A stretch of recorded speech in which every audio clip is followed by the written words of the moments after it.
You've been cheating. That's the whole point of this. You think I'd go through all of this if I wasn't sure? This is so extra. Yeah, it really is, and honestly, I don't care. Honest to God, though, like, fine, whatever.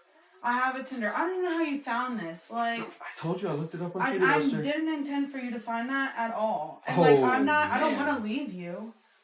I want you to leave me. That's the point. Yeah, I don't But that's know not if you what got I that or want. not. Oh, I've said it. This will be the third time Can't I've we said just- it now. I don't care. I know, but we have kids. We can't just stay together for the kids. I don't care The if we kids have need both their kids. You parents. cheated on me. Right, but they need both their parents in the same house. No, they don't. Yes, they do. No, I'll be It's perfectly important for their fine taking care of them. You? Yeah, me. I don't know why you would think you would get the kids. Oh, the Those are evidence my is stacked kids. against you, honey. There's a lot more than just this guess what? Tinder. The judge always tends to side with the mom, so good luck trying to take All right. Well, I've been building this case for me for a long time now. So Yeah, there's gonna be a little bit more than this Tinder that's gonna be popping up. So take this stupid ass. Once the truth comes out, everything changes. Both sides try to explain themselves, but the damage to trust is already clear. As the conversation continues, difficult choices become impossible to avoid. The next moment shows what happens when those decisions can no longer be delayed. The rabbit hole of red pill content, and it's so crazy because the men who watch red pill content, they all have this same outlook where even if a is happening in the relationship, usually they're the abusers, right? That you have to stick around and you're taking the easy way out by getting a divorce. The easy way out. That is the easy way out. And people today, they can't stick it out and be strong and create a marriage that's strong. They can't get through the tough times. The thing they don't understand is this isn't tough times they're putting us through, a lot of these men. It's straight up, okay? There is a difference between going through hard times in a marriage and going through there's a difference, but these guys who watch the red pill content, they don't understand that. They look at it as just going through hard times. No, you're being abusive. There is a huge difference. It often starts with a short online clip that people quickly interpret in extreme ways. The bigger message is about men learning to stay calm and recognize unhealthy pressure without creating more conflict. The discussion also points out how serious labels can sometimes be used too loosely while normal boundaries are treated as controlling. In the end, the advice is simple. Stay respectful, protect your peace, and walk away from situations that damage your dignity.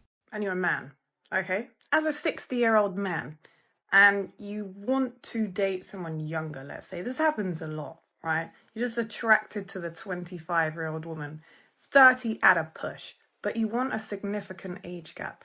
Now that's okay, but you're going to have to know one thing. She knows you're older, okay? In 10 years, you'll be 70. And in 10 years, she'll be 40.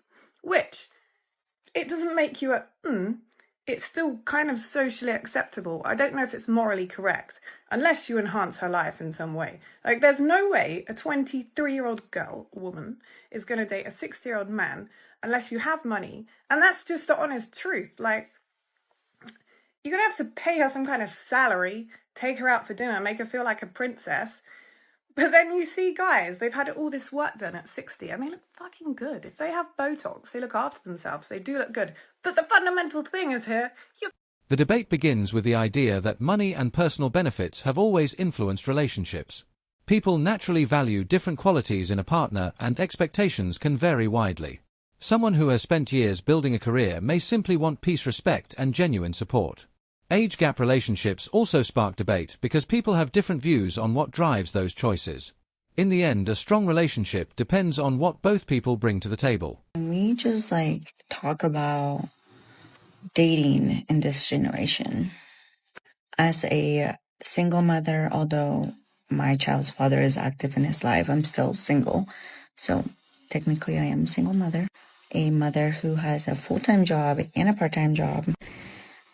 Full-time shuttle for her child that is active in sports and goes to school. And a mother that is also a bodybuilder, so she spends way too much time in the gym. When I first started talking to you and you're wanting me to already skip out on things that are on my daily to-do list, that's a no. That's enough for me. I don't know. What do you guys think? maybe I'm meant to be single forever. Maybe I don't need a man. I mean, really, I've gotten this far without a man. I don't need one, but maybe I want one. Maybe I don't want one. My generation has no loyalty. I know plenty of people that are married and getting cheated on. I know plenty of my friends that are cheating on their significant other. The issue is not independence but complicated circumstances that can make a new relationship harder. A career, children, or ongoing contact with an ex can require clear boundaries and strong communication.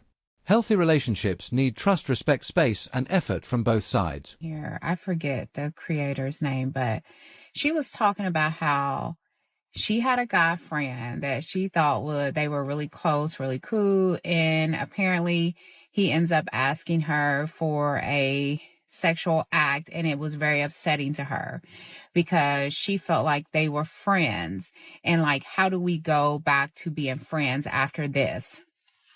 But this brings me to say this.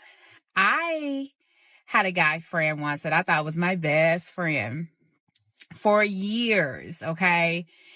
And then later in life, he tells me, not in a mean way, but he was basically letting me know that he wasn't being friends with me because he wanted to be my bestie. He actually wanted to date me. He was always interested in dating me. That is why he was friends with me, because he was hoping for a chance to be with me. And I feel like that happens a lot in a lot of situations. I don't know. I honestly don't know if guys can have genuine friendships with women. I'm sure it happens. He spent years offering support while secretly hoping the relationship would become something more. Staying in that unclear situation eventually created frustration and disappointment. When he finally spoke honestly and stepped back, he chose to protect his own feelings. Real friendship needs honesty, clear boundaries, and mutual understanding from both sides.